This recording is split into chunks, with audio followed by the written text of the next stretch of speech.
Hello and welcome to this Scientific Principles video with Elec Training. We're looking at the connection of meters, and we've seen in a previous video how an ammeter is used to measure the current in a circuit, and it has to be connected into the circuit in series.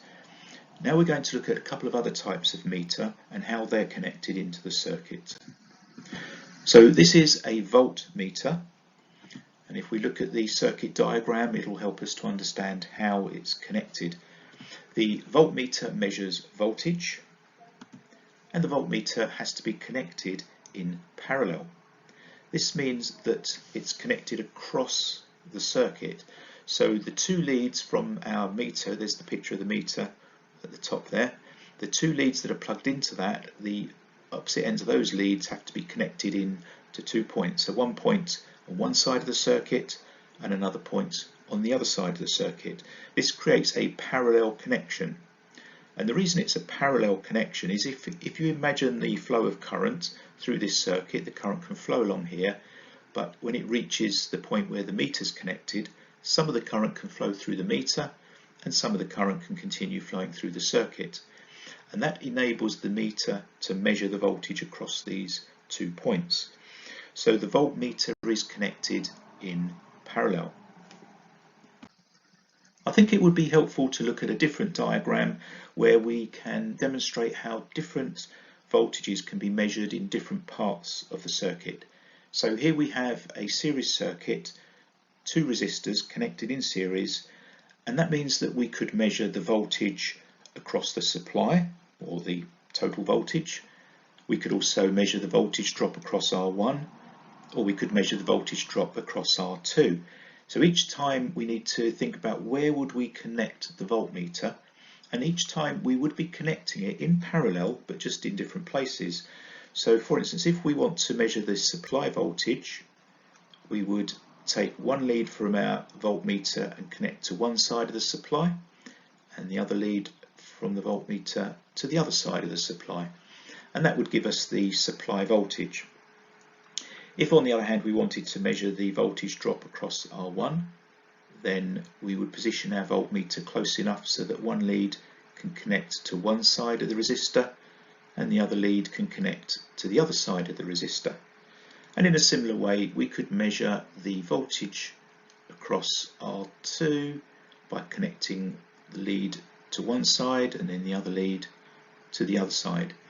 So you can see there that there are 3 different voltages that could be measured, and depending on where we want the voltage, we'll connect across that particular thing. So we're measuring across the supply, or across R1, or across R2. So in each case, when I use the word across, it would be the same as saying in parallel to. So we're measuring the voltage in parallel to the supply, or in parallel to R1, or in parallel to R2. Now we're going to look at another meter, and this is the watt meter.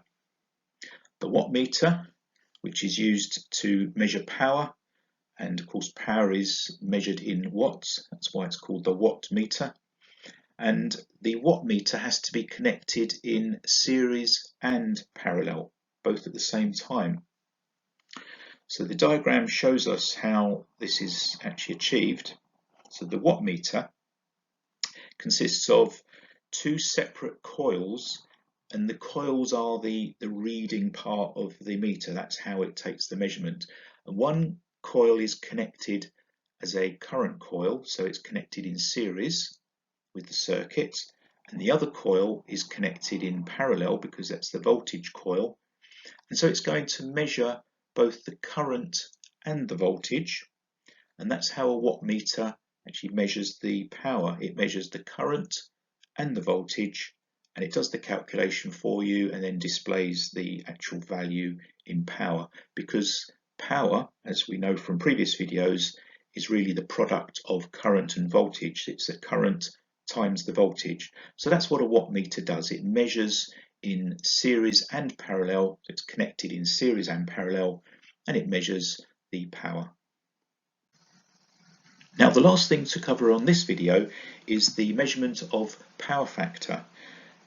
Power factor is something that you'll learn about in detail at level 3, And we don't need to go into the details at this stage, but just to mention that power factor is essentially the measurement of the efficiency of an electrical system. But we can measure power factor using the meters that we've previously mentioned. So you do need to know about how to measure power factor. And the way that we measure power factor is in fact that we have to connect all three of these meters, a voltmeter, an ammeter, and a wattmeter, all at the same time. And then when the measurements are taken, we can actually come up with a power factor measurement. So the ammeter is connected in series, the voltmeter is connected in parallel, and the wattmeter is connected both in series and parallel. And we need all three of these meters to measure power factor.